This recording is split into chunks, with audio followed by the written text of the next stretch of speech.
have big goals and ambitions. If people are not laughing at your goals, they're not goals at all. We didn't have much, but we had a good attitude, we worked really, really hard, and we surrounded ourselves with good people. That was the key to our success.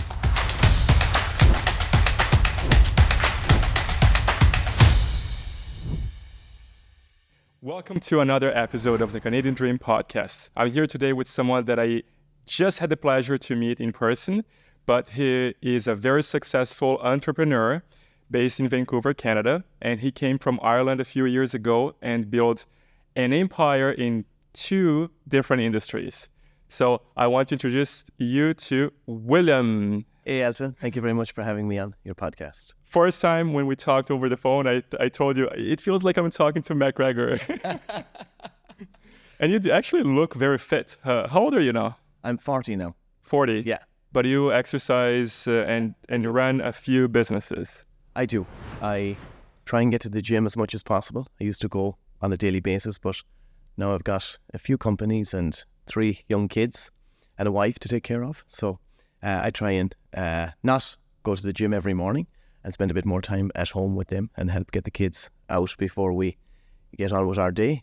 So I typically would go to the gym on Monday, Wednesday and Friday. Nice. I want to know a lot about the businesses that you have, but before we get into that topic, how did you end up here in Canada? Oh, that's a good question and a long story, but I'll give you the shortened version. So in about 2007, 2008, the economy was getting pretty shot in Europe. Construction was slowing down. The writing was on the wall. There was a serious recession on the way. So in the start of 2009, Laura, my wife, girlfriend at the time, said, why don't we go and do a bit of travelling?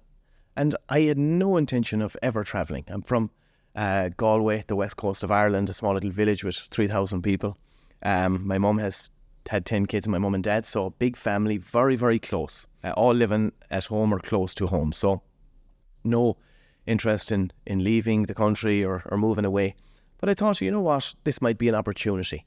I had a lease on a pub in our area from the age of 20 to 25 and also had a carpentry construction company. So thought this might be a bit of a break, and in 2008 in the summer in Ireland, it was very wet. So we said, we don't want to go through another one of those. Let's go away for, I don't know, a month or 3 months or 6 months and see a bit of the world, and then we could come back and settle down. But the plan was initially to go to Australia, because at that time there was a lot of Irish leaving, I'd say from the age of 20 to 30, leaving to go to Australia. It was booming over there. The money was good. The Irish that had went in recent times were sending over some nice pictures of them on the beach and enjoying themselves and having fun, and it just looked like the dream. So a lot of Irish went to Australia, and I thought that that's where we were going to go too. And I said to Laura, I said, what part of Australia will we go to? Like Perth or Sydney or Melbourne? She was like, we're not going to Australia. All your friends are going there. She was right. That was a very good call. And I'm a carpenter by trade. So working in the construction industry, you finish work on a Friday evening, the sun is shining, you're in Melbourne or Sydney, and the guys say, let's go for a beer. That's what would happen. So she said, that's what'll be happening, and I'll be looking for you guys. So I started laughing and I said, you're so right. So I said, where are we going? She said, how about Canada? And we did know a lot of people in Toronto. In particular, Laura's family, her dad Mike had very good friends in Toronto. So we could have went there and we'd have a good foundation, or somebody to help us out and get set up there. It would have been relatively easier than coming to Vancouver anyway.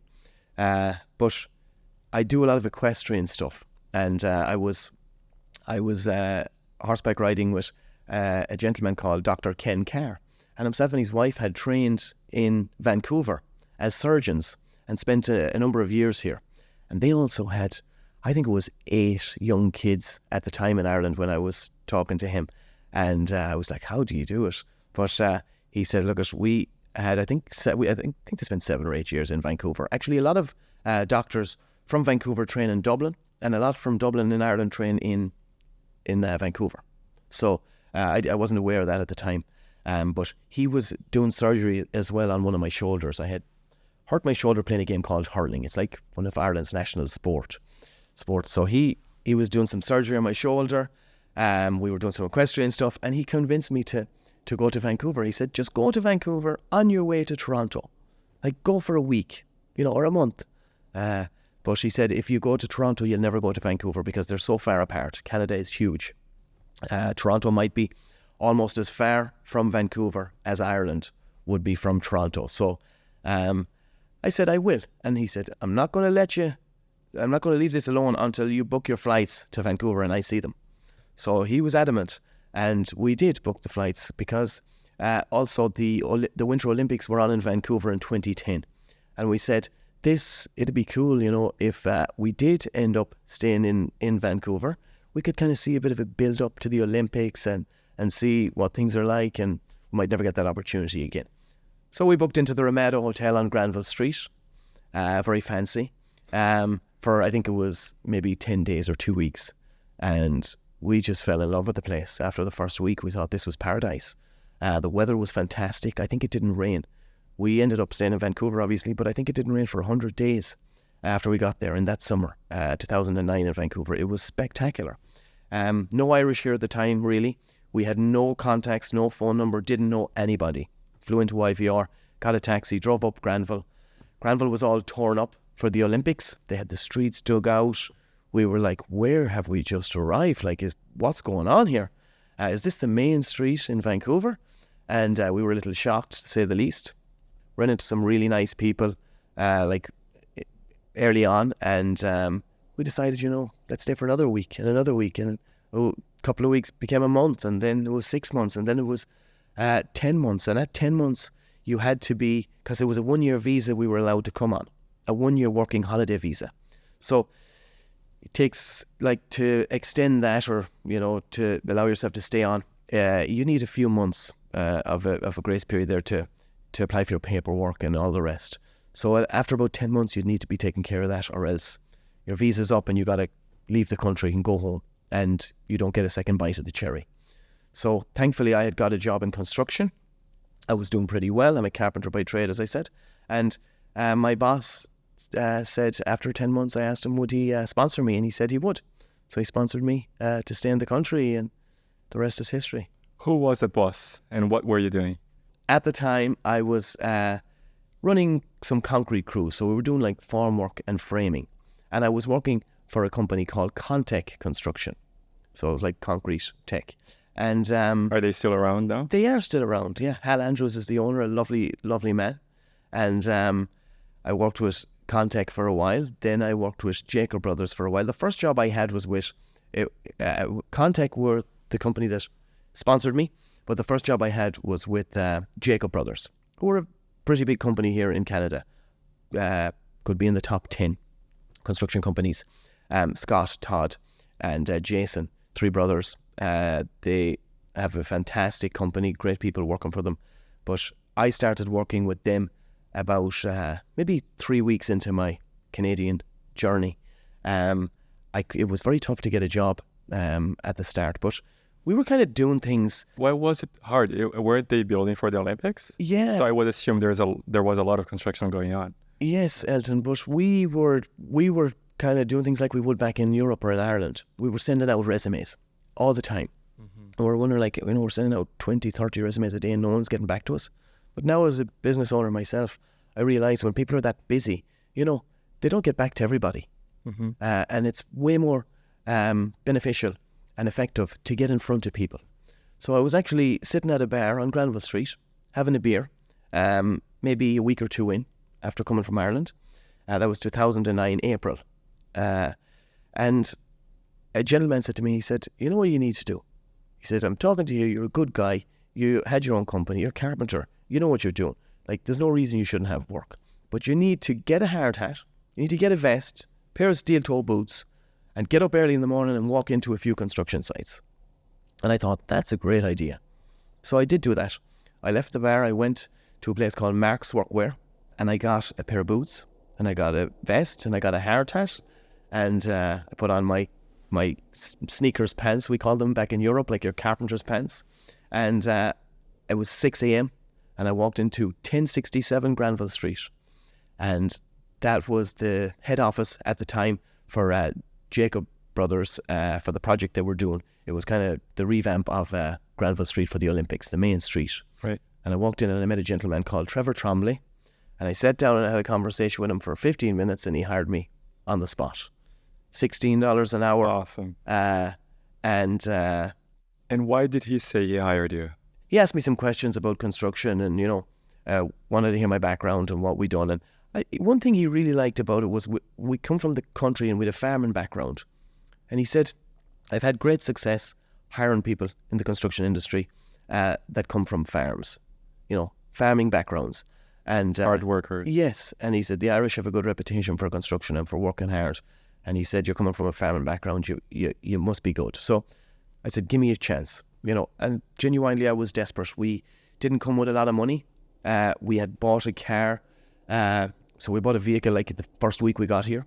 I was buying a few tools just to be kind of set myself up. We got an apartment and we had to furnish that. So whatever money we brought with us was gone. And, it wasn't an option to call home and say, can you send me some more money? That wasn't an option. So we had to make this work. And our local community had a big going away party for us as well. So it would have been a bit embarrassing if we came home after 3 or 4 weeks and said, hey, we're back again. That wouldn't have went down well, so. What were your priorities back then? Or did you just want to get a job so you could apply for a visa extension? Or did you want to just pay the bills? Or were you also interested in building your career in Canada? At that moment in time, I just wanted to get a job to pay the bills because there was money going out of the account every day and nothing coming in. And was your wife working as well? No, she wasn't working yet. She was sending out resumes and looking for work. For what type of work? Laura has a background in HR and business. So she ended up getting a job with Bell Mobility. That was probably maybe a month after myself or something like that. But it was a bit tougher for her to get work. So that's how the Canadian dream started. Once you both had jobs, then it's where you could finally relax and start enjoying the journey. Exactly. Yes. It was a huge breath of fresh air for the both of us to have a full-time job, 40 hours a week. Actually, we were working at least 70 hours a week on Granville Street with Jacob Brothers. Like, we done an insane amount of overtime because there was very, very tight deadlines, and the construction schedule was strict because we were going to be on the big stage for the Olympics and we couldn't afford to not be prepared. And this was the first time you had a job not only outside of Ireland, but outside of where you came from in Ireland, right? So you were working with people from very different backgrounds. How was that experience for you? Yes. Yeah, that's a good question. And that was an incredible experience. We ended up leaving the Ramada and getting accommodation on 5th and Balsam in Kitsilano. And we called it the International House. There was 19 bedrooms, and I think from about 12 different countries. And we're still very, very good friends with most of those people, whether it be Switzerland or Australia or Argentina or Ireland or Canada. We became New Zealand. We became really good friends with those people, and it was a great experience. We would have barbecues in the evening after work. We would go to the beach, go out and drink some beers. It was fantastic. That all sounds great, but tell me something very challenging that you faced during those first, say, 3 or 4 months. The first challenge was trying to get work, and that was a good lesson, get in front of people, networking. So it just shows you how important networking is, referrals, word of mouth. But when you talk to somebody, you can tell any good business person or company owner, if they're talking to someone for 10 or 15 minutes in an interview, they'll know if this person is the right fit or not. So try and get in front of people. You can't do that on a resume, or by writing something on a piece of paper. It just doesn't work. So that was a big challenge. But I think the major challenge was leaving our family. All of our family are in Ireland. We're half the way across the world, trying to find work, trying to set up a new apartment, trying to make friends. But I must say the Canadians, and in particular the Vancouverites, were so friendly. They were so welcoming, so warm, would bend over back ways to help you. no matter what it was. And that really made things a little bit easier for us. And before we knew it, in 6 months or a year, we had friends here as good as the friends we left at home. And this was like our Canadian family. And that really, really helped us settle here. I never thought that we would stay in Canada. It was never a plan. We hadn't immigrated permanently. We went on a working holiday. But I think we met such good friends, and BC is such a beautiful place. It was meant to be. It was meant to be. And when did you go back to Ireland for the first time? At the end of the year in 2009 for a wedding. So December. And we seen everybody and told them we were having a great time. Stayed for about 10 days or 2 weeks, and then came back to... Actually, we stayed a bit longer than that. We stayed for 3 weeks the first time, and then went back to Vancouver. And I have a very good story, actually, about that, because I was working for Jacob Brothers at the time. And when I got back to Vancouver, got into our apartment, we had since moved into an apartment in the West End, and our mail was on the floor. We started opening our mail, and I seen this T4. And I thought that a T4 was like what we would call in Ireland a P45. I thought I'd been laid off. And I opened it, and Laura was at work, and I text her. I said, I've been laid off, and geez, things were going so well with Jacob Brothers, and they would always encourage you to take some extra time off at Christmas, and you could be off for 3 weeks or a month, no problem. The construction is a little bit quieter, so it was they would encourage you to take your vacation at that time of the year. So they weren't on to me looking for me to come back. And then I got this letter in the mail, and I had never got a T4 before, and it doesn't work like that in Ireland. So I went on Craigslist, I think it was, went looking for more jobs. I got a job with Contech, who ended up sponsoring me, and started with them. And I was probably like a week or 10 days in with Contech, and then Jacob Brothers called me up. Trevor Trombley called me again, and he said, William, when are you coming back from work? Are you ever going to come back from Ireland? What's going on? And starts laughing. And I said, Trevor, I've been laid off by the office. I am working for another company now in UBC. And he starts laughing. He's like, no way, you couldn't have been laid off. Like, running a crew with us, we give you a vehicle. I had actually been up to the owner's cabins in Golden and stayed with them. So we were getting on really, really well. And he said, what kind of a notice did you get? And I said, it was a T4. And he's like, you idiot. That's for your tax returns. That's for filing your taxes. That's not a layoff notice. So we had a good laugh over that. And I said, honestly, Trevor, I can't leave Contech now. It's busy over there. It's a small crew, and they need some help. So if it doesn't work out, I'll get back to you. He's like, don't wait long. And that was it. But stayed with Contech, got sponsored, and ended up opening IRL Construction then in 2011. It's funny, you never mentioned the salary. Was it always okay, or were you not really concerned about the salary? When I started with Jacob Brothers initially, it was about $16 an hour. If you had a carpenter come here now and you offer them $16 an hour, they'd laugh at you. And it's only 13, 14 years later, but you wouldn't get them for 26, maybe 36 they'd be asking for. But I was happy to get it. And in fairness, that was that wasn't a lowball rate or anything at the time. But I must say, Trevor and Jacob Brothers, every week they would give me a little increase. Like on a weekly basis, Trevor would say, give me an extra $1 this week, and I was very, very grateful for that. That was, an extra $70 a week, or maybe $80 a week. And multiply that by 52, it was a nice little increase per annum. And that went on for a while until I was making a good rate. I was very happy with Jacob Brothers. And you know what? If I hadn't have made that error with the T4, I'd probably be still working with them for today. So I really believe that everything happens for a reason. Everything good and bad. But it's funny how that panned out, and then a couple of years later ended up. That is a great story. Yeah. Now I wanted to know. Oh, sorry. That's a great story. Now I want to know what made you start your own construction company. I was working with a company in Vancouver, and when we'd be trying to meet tight deadlines, in particular, concrete pours. So we're doing formwork and we're doing big slabs and decks, and we would have a pour on a Friday and we'd be a bit behind our schedule, and we would need some extra help. So my boss would typically say, call this number. There's probably 3 or 4 labour hire companies. Call that number. Get them to send you whatever you need. So what do you need? I need 2 carpenters and 2 helpers. So I would do that.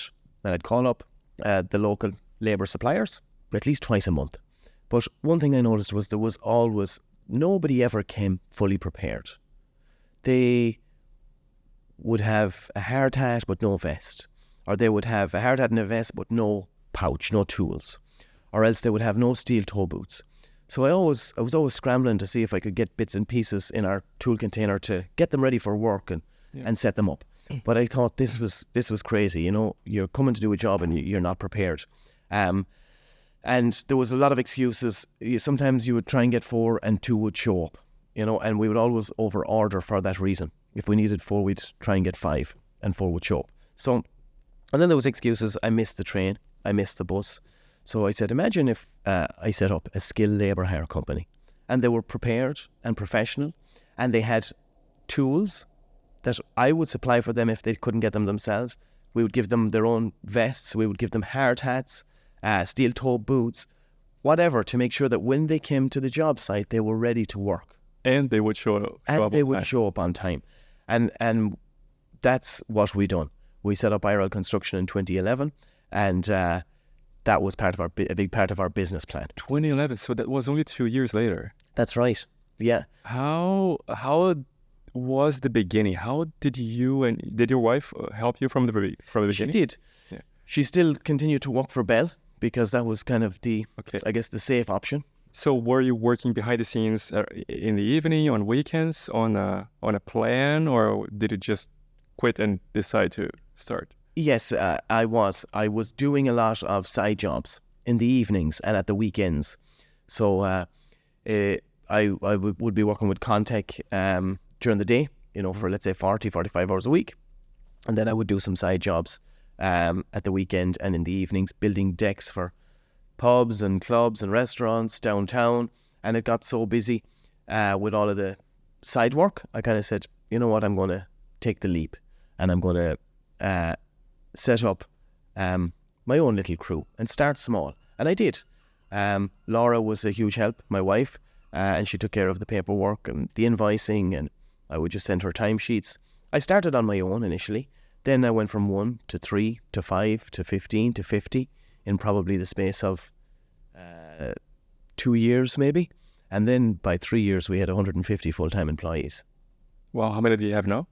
We have about 200 now, but that's with the hospitality and the construction. So our construction doesn't have as many full-time employees. We have scaled it back a bit just because we're very adamant on quality. And, I think with 150 full-time with the construction, we kind of lost a bit of control. And there'd be certain jobs and stuff that might suffer a little bit because they're not getting enough attention. And we decided to scale it back a little bit and just, keep 50 people with the construction all the time, full time, and then we could bring in help where needed. And for the construction business, were you profitable from day one, or did you get any investors into the business? We had no investors, no partners, and we didn't have to take out any loans either. So we just grew it organically. So it was profitable from day one because we were working on what we'd call a time and material basis. So we were billing the client per hour for our time and material, and we were doing really good work. And we had a very disciplined crew. I'll give you an example. When we done a big project like the Seaforth Armoury on Berardin First, we probably finished that up in 2016, I'll guess. But I was there on site myself for 2.5 years, maybe. I think we were there for 3 years altogether. And I was like the site foreman running a crew of anywhere from 25 to 35 people. And if people were scheduled to start at 7 a.m., they were in at 6:45 a.m. And they would put on their PPE and their boots and be working, as I would say, banging nails being productive By at 7. Exactly. And I would say to them, look, it's very fair here in Canada because a lot of our workers now at this point might be Irish or traveling through like from Australia or the UK or Italy. We have people from Poland, everywhere. It didn't matter where you came from. Once you had the right attitude, that's all that mattered. And with lots of local Canadians as well. And you're getting paid from 7 a.m, so be working from 7 a.m. So the clients love that. We weren't coming in at 5 to 7 or 5 past 7 with a coffee in our hand and walking around and chatting and having a laugh. And then like it was 7:15 or 7:30 by the time we were making any money for our clients. So that doesn't work. So simple things like that went a long way. And if people came in at 5 to 7 with a coffee in their hand like that, I would send them home, and I wouldn't be mean about it. I'd just say, sorry, John, sorry, Mary, have you got a good excuse? Number one, I missed the bus, I missed the train. Well, these people were on the same bus and the same train as you are, and they're here in time. So you'd only ever have to do that once. It was effective. You'd send them home. They wouldn't be upset with you because they knew the rules, and then the next time they wouldn't be late. They'd be there at 6:30, 6:40, 6:45, but they'd be on time. And that really helped us bond as a team because we would be in the lunchroom in the morning having our coffee, putting on our PPE, and people would come in at 6:30, and we would have a bit of fun and crack some jokes and have our coffee together before we start work. And people enjoyed that. Yeah. William, today's Sunday, and we were supposed to start at 9 a.m. So I have someone here behind the scenes here from Ireland. He was supposed to meet me here at 8:30. I believe. He texted me at 8:15. Hey, I'm here. The gate is locked. I said, man, I am still at home. I'll buzz you in, wait inside the building. He was here 15 minutes earlier on a Sunday morning, 8:15 in the morning. Yeah, today. That's the Irish. That's the Irish ethics. Yes, but like that goes a long way. I always say the small things are the big things because the small things turn into big things. And if you get into... Give me some more examples, not only for the construction, but in any relationships. What small things have you been practicing in your life that you believe that have helped you become successful in your businesses? Yeah. So like I have a list of daily good habits, I call it. Oh. I have a list. And what are those? Like get up early in the morning, drink lots of water, exercise, practice gratitude. So stuff like that. Hygiene, when I get up, I brush my teeth, I make my bed. Just small little things like that. And I find they help a lot. And funny story, but we have, like when you're on a construction site, every week you have like a toolbox talk. So the team get into a huddle for like 15 minutes and they just have a chat, safety, is there anything we need, any concerns, and people get to have a quick little meeting. And I decided a few months ago, we should do that for our office. That'd be a good idea. And everyone said, yeah, that'd be great. We don't do anything like that. Because we got 3 offices in South Falls Creek in Vancouver, and they're different areas and different buildings. So let's do this. So I said, we don't need to do it every week because we never done it before. So let's start doing it bi-weekly.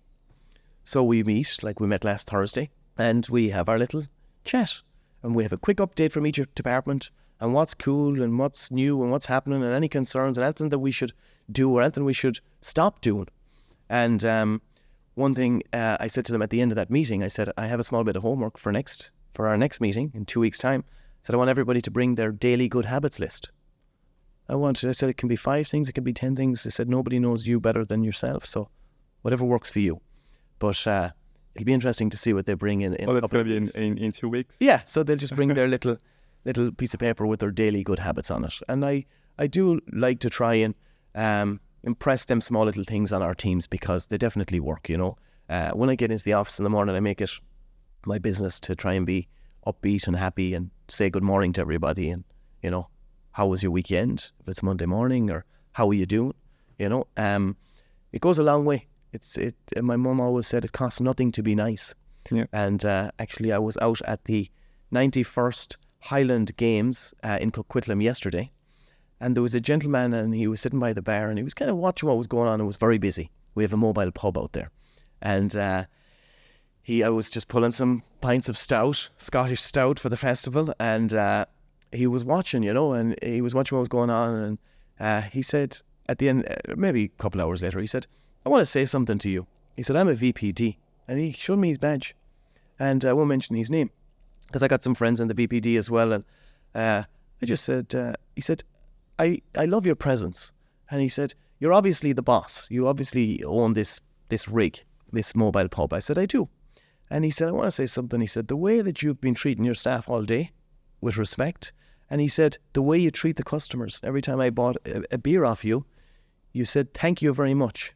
Enjoy, And he said, you don't get that kind of customer service or, that gratitude. Or he said, people normally nowadays, they shove something out in front of you and they turn around, they serve the next customer, But I said the same thing to him. I said, my mum always said it costs nothing to be nice. And he said, that's why people, good leaders will be successful because they give respect and they get respect. And it's as simple as that. So the small things are the big things.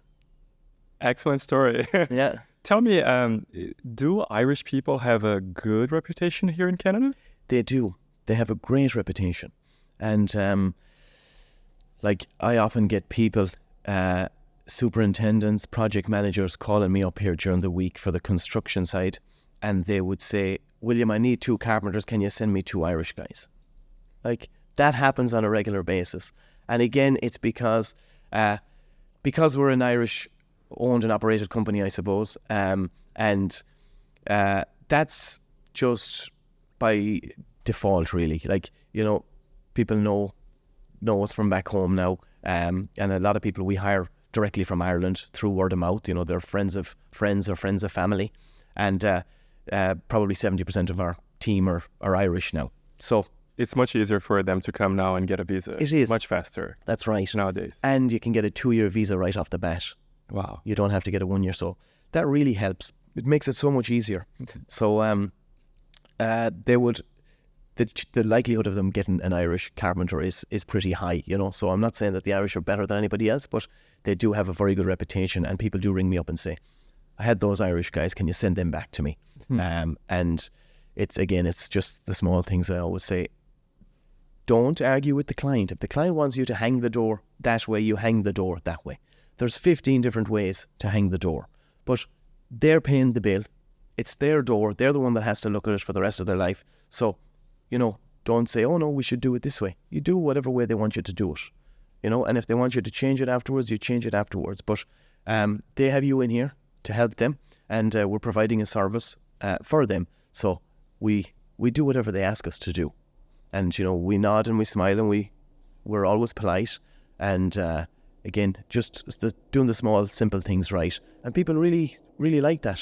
And they would constantly say to me when I'm on site, I would try and get out to site every week, typically on a Friday to do site visits.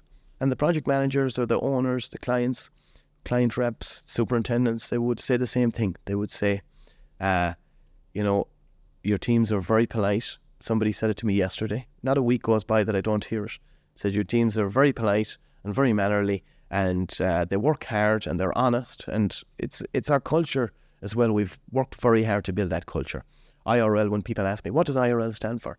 I say integrity, reliability and loyalty. Those are just some of our... Loyalty to you, right? Yes. That one was for the employees. Is that something that your wife came up with? IRL? No. She says it stands for it's really Laura's. That's good. I guess that's the truth. So you are the kind of guy who will work hard, but then somewhere along the okay. Okay. So you are a kind of guy who likes to work hard, but it seems like you also like to party. Is that why you have now 5 pubs? Yes, I am. I'm a real extrovert. I love people, and that's probably coming from such a big family. But I do. I love entertaining. Somebody said to me yesterday, what are you doing out here in this mobile pub? Like, what are you doing?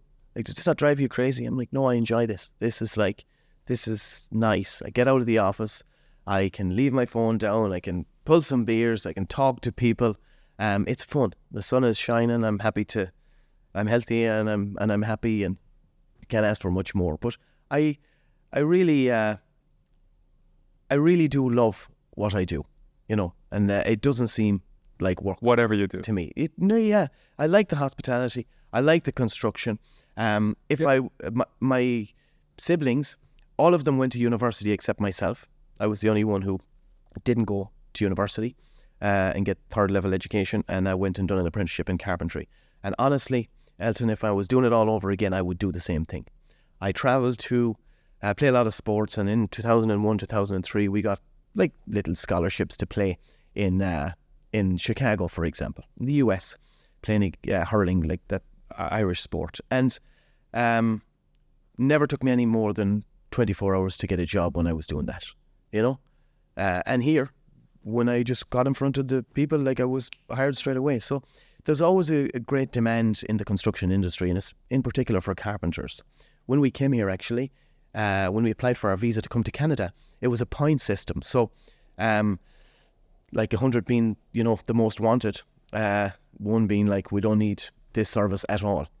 And Laura, my wife, who is a lot smarter than I am, and has her HR and business background and her degree, she couldn't qualify to come to Canada because there was no demand for that position. They could fill those positions, but carpenters were the top of the list, wow, like at 99 points or something like that. So because I was coming and she was my partner, my common law, she could come as well, and the two of us came on the one visa. So, construction, I think the opportunities are endless. And I really encourage people to get into apprenticeships. And if we've got 3 little boys now, and if they ever said that they wanted to become carpenters, I'd be very proud. And I would really encourage that, because I've seen the best site superintendents, the best developers, the best builders, the most successful people I have met, a lot of them anyway, have a background in construction or in carpentry. Yeah. So. And when did you open your first pub in Vancouver? We took over our first lease on Granville Street in 2016, and that was Donnellan's Irish pub. We had a pub, as in Ireland from the age of 20 to 25, just before we came to Canada, and we promised ourselves we would never put ourselves through that pain again. But after being here for a few years, we said, you know what, there's an opportunity here. Laura said, William, you're crazy. Don't even think about it. I went behind her back and looked at a space with a realtor, and I said, this space has got lots of potential. Actually, I went and looked at another space, didn't like it, and the realtor said, I have keys of a new space. It used to be the Stone Temple on Granville Street. Now it's Joseph Richards. Do you want to check this out? I'm not supposed to show it yet. And I said, well, is it far away? He said, it's around the corner. So went, checked out the space. I said, this place needs a lot of work, but it's a good location in the Granville Entertainment District. It's a good size, near like 4,500 square feet and 200 seats. And I said, this could be a really good Irish bar. So there was plenty of Irish bars in Vancouver, but they weren't operated by, I guess, people who had experience or who had also operated Irish bars in Ireland. And our family, my mum's side, were in the hospitality. My uncle had pubs in Dublin City, my grandfather, so I'm steeped on that side. On my dad's side, they were into construction. My mum's side were also into construction too, but the hospitality definitely came from my mum's side. They go hand in hand together, right? Construction and pubs. They do.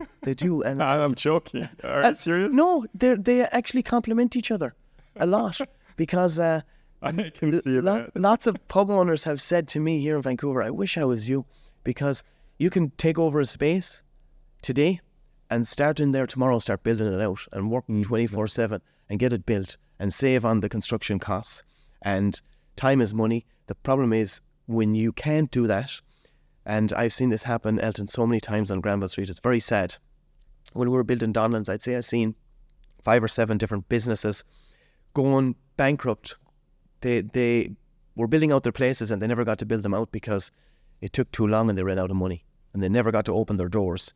So we spent 18 months building out Donnellan's when we took that space over in 2016. Didn't open it till 2017, and we're paying probably like $25,000 a month on rent. So that was a lot of money on top of our construction costs. Is that why you see so many buildings changing their names, shutting down and reopening? I think it's a big part of the reason. I really do. What are the other reasons? Just out of curiosity. I know we're getting off the topic here. Just labour is a big challenge at the moment. So is inflation. So is high interest rates. And a lot of it caused by the war. I really do think that, the war turned the world upside down. And the Ukrainian-Russian war? Yes. How come? Look at we're so far. I mean, we're so far away. We're not even in. I know, but look at the supply chain. How it affected our supply chain. Look at the price of. You go to your supermarket today, buy some bread, buy some milk.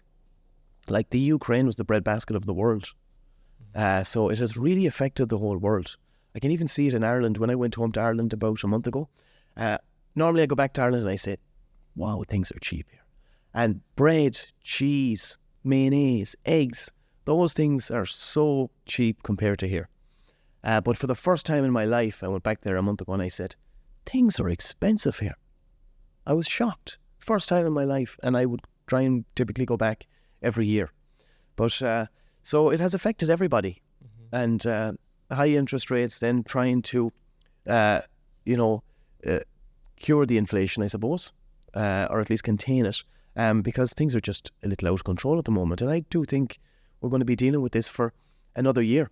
I think 2024, by the end of 2024, things might settle a little bit, but I can't see it getting any better this year. Okay, let's go back to the pubs. So you started with the first one on Granville. Is it where Joseph Richards were? Yes. Oh, yeah. I went there a few times. 1082 Granville Street, yeah. And it used to be the Stone Temple before that, which was very famous.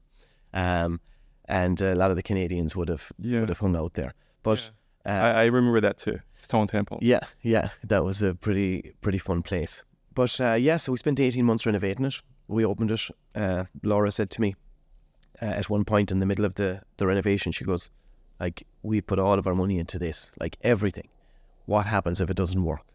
Well, like, I didn't know what to say because I was put on the spot and I'm nervous myself, but I have to keep the brave face. And I always believe that when the chips are down and when you're at, I guess, your most nervous times, you need to show a brave face. If you're a good leader, you can't panic, you can't stress out. So I just said to her, well, worst case scenario, Laura, we lose everything. We go back to live with our family in Ireland, the people that love us. She kind of looked and she said, that's a good scenario. Yeah. All right. But thankfully, we kicked on. We got it opened, and it just exploded. It was a huge success. And why do you think, looking back now, what did you do wrong or right? Look at a lot of Irish immigrated. Came to Vancouver about that time. Loyalty, right? Loyalty. Yeah, they started to come and they wanted to go to, I think, a true Irish bar. And we knew how to give them that. We are huge supporters of local organisations, clubs, charities, non-for-profits. We do lots and lots of stuff. So you're very involved in the community as well. Yes. Not just a business owner, a pub where customers come in and leave, but you're... That's right. Actually... And that's one of the most things I enjoy about business, is that it allows us to give back to the community. And I mean that. We have lots of festivals going on this year. For example, in a couple of weeks, we'll have Irish Day in the Square. Please come down. It's outside our office in Leg and Boot Square on the seawall between Olympic Village and Granville Island. That's Stamps Landing area there, South Falls Creek. And it's Irish Day in the Square, and it'll start at 12 o'clock and it'll run till 5 p.m. And we'll have a little mobile pub there, and we'll be given some beer and wine and seltzers and some snacks. And there'll be Irish dancing. There'll be lots of live music. And we done it last year for the first time, and people went crazy for it. And our local cafe there, a friend of ours, Beth, she runs a cafe called Convivial. And she says, William, not a day goes by that people don't come in and they say, when is that Irish Day on again? Is that going to be on again soon? And she's like, onto me, William, we've got to do that again. I said, okay, we're going to do it once a year. That's my commitment. So here it is. It's coming up in a couple of weeks. Actually, July 8th. Sorry. Yes, July 8th. It's going to be on. And it'll be lots of fun. So if you're about, come down, 12 to 5, Irish Day in the Square, in Leg and Boot Square. Okay. Yeah. We're going to release this after that. And so too bad. And tell me about the other pubs. There's 3 or 4 more. We have 4 more. So then we went on to Shamrock down in English Bay, Davy and Denman. Shamrock is a great little place, about 50 seats, great location, close to the water there. And honestly, it's hard to get a seat in the Shamrock. We often go down there, Laura, the kids and myself, and we can't get in to our own pub. And we're happy about that. We say, well, it looks like we're going supporting our neighbour today, and we go into the kebab place next door. Or else we just go to a local restaurant and have something to eat. But that makes us proud. You know, we're not going to go in there and say, hey, will you make a space for us? And I believe that our staff operate better when we're not there anyway. You know, they're not like, oh, they're looking over their shoulder at us, or they're not looking over their shoulder worrying about us being there. So we're happy. We're happy to, when our places are full and busy, we're happy to just leave them be. And we try not to be there late at night and just kind of let them run with it themselves. Then we had Smith's in Gastown. So Smith's used to be the Irish Heather. The Irish Heather was in Gastown there for 23 years. And it's right next to the Blarney Stone, 208 Corral Street. The Shamrock, I should say, is on 1185 Denman Street. So it's just Denman and Davy, just in from the corner there, close to the Starbucks and the Marble Slab ice cream place. But the Smith's is a fantastic bar. It's got a bar, a lounge. We took that over from our good friend Sean Heather, probably a year and a half ago. Sean is a really good guy and a great publican here in the city, an Irishman as well. And we renovated it, added a lounge. There's a really cool cocktail and whiskey bar out the back. It used to be called the Shebeen, but now we call it the Forge.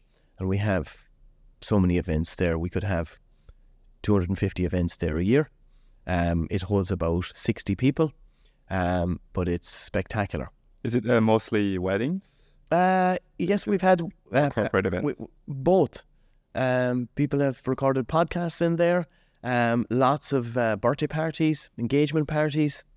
Lots of private parties. The Whitecaps go there, the players, and have events after they won the cup a couple of weeks ago. They all went down there, players and supporters and staff, and had a great time. But it's a beautiful space. So if you haven't checked it out, check it out. It's special. It's like a speakeasy type of a room. And then next we opened up the Raven in Deep Cove. So the Raven is just before you come into Deep Cove on the crossroad there, and it's legendary.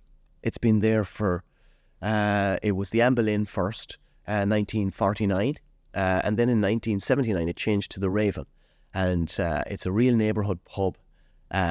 We have 100 seats downstairs in the lounge. We're building another little snug up on the street level that we hope to have open in the next month or so. And then we have a nice private party room upstairs as well. But it's a beautiful place. The locals love it. Does a lot of food there. It's probably the only pub I've ever operated that does more food than liquor. So it operates a bit more like a restaurant. But it's a fantastic place. Then we opened up Heinz's in Kitsilano, down on Broadway and Waterloo, between Collingwood and Waterloo, across the street from Columber there, or the Eatery, and that's a beautiful place as well. It's interesting that these are all in very different and very strategic locations. They are, yes. We wanted to... Which one is your favorite place to? I don't have a favourite, and I mean that, and I'm not saying that to keep everybody happy. I don't have a favourite. I enjoy every single one of them, and they all have a very special place in our heart. Heinz's, it's a beautiful place, smaller. We wanted to just kind of open up a small little cozy neighbourhood bar in Kitsilano. And I think we've done that. Lots of people have said to me, I go in the door of Heinz's and I feel like I'm transformed to a little pub in Ireland. And that's exactly what we wanted to do. And all credit must go to Laura, my wife, because she's our interior designer, helped with our friend Daria, who does a lot of interior design for us as well. But Laura comes up with the colours and the memorabilia that goes on the wall and all the picture frames. And she really does a spectacular job. And people feel like they're at home. The Irish, when they're in Heinz's or in Smith's or in Donnellan's, they feel like they're in Galway or Dublin or Cork or Donegal. Yeah, so that's then when you hear that from your customers, you know that okay, we've done You're doing done a good job, right? Yeah. Are you looking at expanding We are. more? Yeah, we are. We have What are you working on? we have a couple of more in the pipeline. And which one is more fun, the pubs or the construction work? They're very different, but more fun is probably the pubs. You know, because you got music, you got dancing, you got beer. You know, yeah, that wouldn't work on the construction site. But anybody that is passionate about construction, you know, that's special too. Like when I'm on site as a carpenter, working closely with our team, and we work really hard, and we button up those forms, and the concrete truck backs up, and the pump is set up, and you start pumping that concrete, and you're working hard for 12 hours without a break, and then there's the finished product, and it's beautiful, and you executed that nicely. There's no better feeling, you know. So it's just a great feeling of achievement. So they're very different things, but I love the construction as well. You know, sometimes when I'm in the office, I'm thinking, I wish I was out on site today, you know. The sun is shining, and even if it was raining, it wouldn't bother me. I just loved being on site. It's good fun as well on site when you're working with the right people, you know, people with the right attitude. Right. And they're cracking jokes and, you know, telling stories. And that's important too. You know, it builds your team. And then when people get on really well and they're all rowing in the same direction, you know, for the one common goal, you'll have a lot of success, and that's very important to us. So you're running all these businesses and you still have 3 small children. Yes, we do, yeah.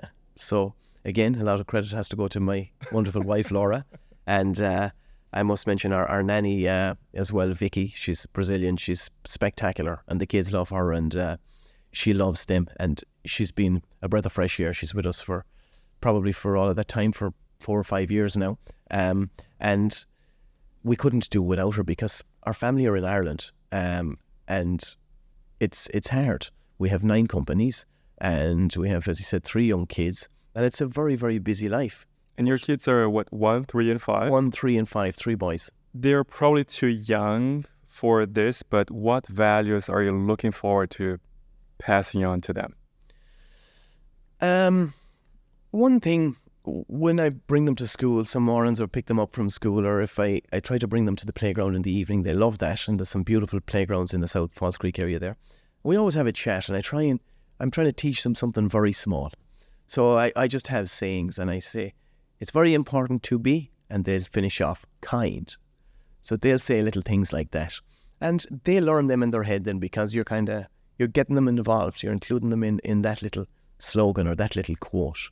And It's very important to be kind, you know. And then I'll also say what my mum used to say, it costs nothing to be, and they'll say kind. So just to teach them little, you know, golden nuggets like that of information that they can bring with them through their life, and that they'll remember. And they often say it to me now, you know.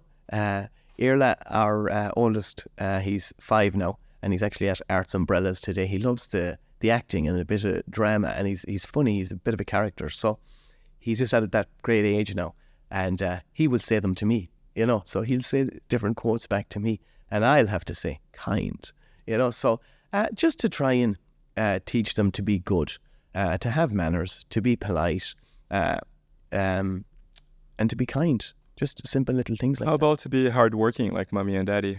Do you teach that as well, or are they more comfortable? No, we do teach that, and I think they see that for themselves, you know. And I try like not to be on my phone all the time when I'm around them. You know, I make an effort to leave my phone aside. Sunday is family day, Today we have the event out and we're here recording a podcast. It's also Father's Day as well. They made me breakfast early this morning, so very grateful for that. But typically on Sunday we'll take Sundays off and it'll be family day and we'll spend the day together. And we'll do fun things and it has to be fun. Like so we'll go out to Southlands to see our horse out there. We have a horse out there that we brought from Ireland. Actually, Laura and her dad bred that horse for me for a surprise for our wedding in 2014. And I went over and they brought me down the field and said, "This is your wedding gift." And I was overjoyed. And then we flew that horse to Canada on an Air Canada flight, imagine. So she's in Southlands now, in South Granville area, down on Marine Drive. And we go down there regularly to see her. The kids love the horses and they love to get out and see the animals. And we're still in the city, but you feel like you're in the country when you go out there. It's only 10 minutes away. So we'll go out there and we'll put the saddle on the horse and do a bit of horse riding, or we'll go for a stroll, and then we might go for some ice cream and we'll go to the playground and we'll have as much fun as we can. And it's very important to spend that quality time with them at the weekend. Did you picture this life when you came almost 15 years ago? No. Definitely not. No. But I did know that I would work for myself because I was, and look, nothing is for sure, but I was an entrepreneur from a very young age. I started my first business when I was 19. I've always worked for myself. I did work for Jacob Brothers in Contact when I came here first, but would I have stayed with Jacob Brothers? I don't know. They treated me so well, it would have been hard to leave. But I was always like, a serial entrepreneur. I have a lot of energy and I enjoy what I do. It doesn't seem like work to me. I said earlier, find what you love and call it work. You'll never work a day in your life. And I truly believe that. Like, I don't know if today is Sunday or Tuesday, because I'm just living life. I'm happy to be alive. I'm healthy. I'm happy. I've got 3 beautiful kids, a beautiful wife. We got very successful businesses. We got a good standard of living. There's not much more that we need. And you have hundreds of people in your companies that are actually part of your family. That's our family, and we call that the IRL family. We refer to that all the time as when we say our family, it's the IRL family. What would you tell immigrants that would be the first, 2 or 3 most important things that they should pay attention to when they are coming to Canada? I think big, and have big goals and ambitions. If people are not laughing at your goals, they're not goals at all. I have goals where I want to have $1 billion in real estate. I have goals by 2028. I want to have IRL as a $200 million a year company. And I'm sure there's people in our office and they're kind of like, is he crazy? But that you have to think big, you have to dream big. If you don't have goals like that, they're not goals. So push yourself. And I've always set goals, 1, 3, 5 year, goals. And recently I was over on the island, and I was at a CEO retreat. We went away for 3 days, kind of like a think break with our coaches, and 14 of us. We do that once a year. And they asked us to look back at some of our goals, and I look back at my goals and I've achieved most of them. And like, when I set them, I thought that these were crazy. Like, I'll have 3 pubs, I'll have 9 companies. Like, we actually achieved most of our goals. So, the bigger the goals, the better. And push yourself. Life is short. Life is very short. And something I say to people that I talk to, or if I'm ever a guest speaker, or even to our teams all the time, is like, I refer to Oprah and what she said about business. And I really live by this. The 2 most important rules of business. Number 1 is don't sweat the small stuff. Don't be worrying about the small stuff. One time I would. And number 2 is it's all small stuff. And it is. Businesses can be replaced. I've had many a business that wasn't successful. I opened up a fast food takeaway in Granville Street. I lost $500,000. I'll never make that mistake again. It was probably one of the best learning curves I ever had. I went on to open up 4 more places in the restaurants after that. Don't be afraid of failure. If you're not failing, you're not trying hard enough.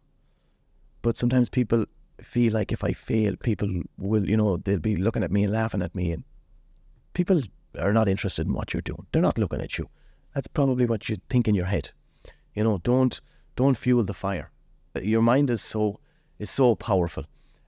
Look at Conor McGregor. You mentioned him earlier. I'm not a big fan, but love him or hate him, look at what he done. He said from day one, I'm going to be world champion. I'm going to hold multiple belts. He was a skinny little kid from Dublin. He had no job. He was a plumber. He got laid off. Now he's probably one of the most famous people in the world. Flying around the place in private jets. And he did it. He did it because he kept telling himself every day, I'm going to do it. I'm going to do it.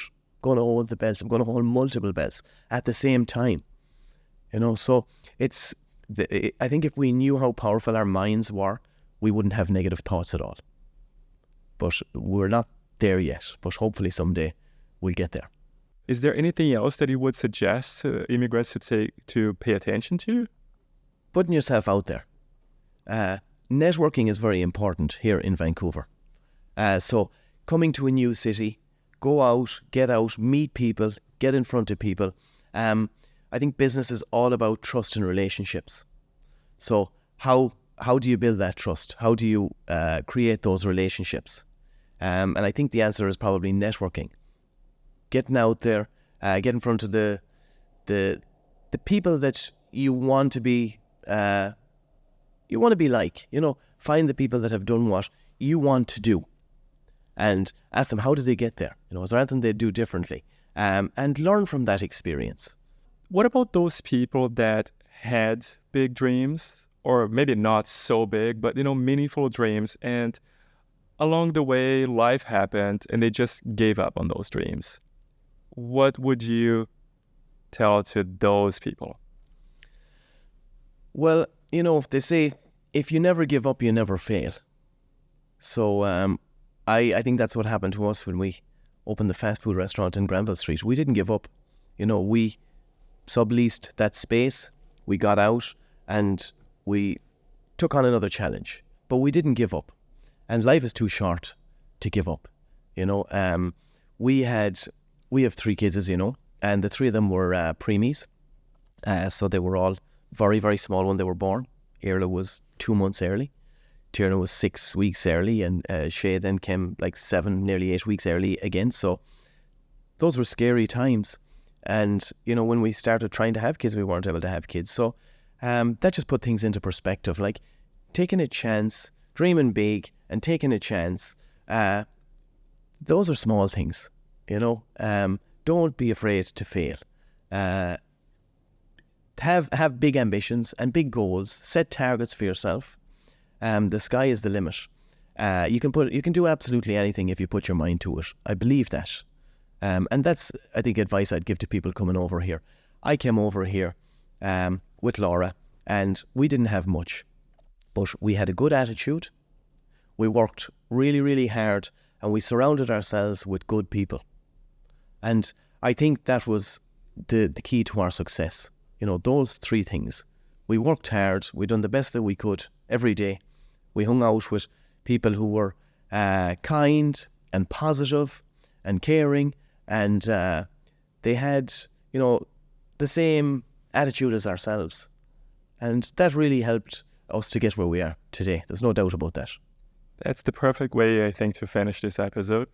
I'm so grateful for you coming here on Father's Day, on a Sunday morning. I know you have to run. We've been talking for a long time now. Thank you so much, William. I think it was very, very inspiring, especially for people who have already been pursuing their dreams, but they're not quite there yet. It's so easy to give up. It is. And there's so many great, great reasons to give up, right? Which we call excuses, people like us.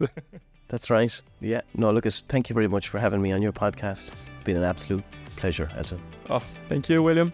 And thank you for watching or listening to this episode. If you're watching it on YouTube, please remember to like it, to subscribe to our channel, and also to share this video or this podcast with whoever you think would also like to learn a little bit from William's journey. Thank you so much, and I'll see you on the next episode.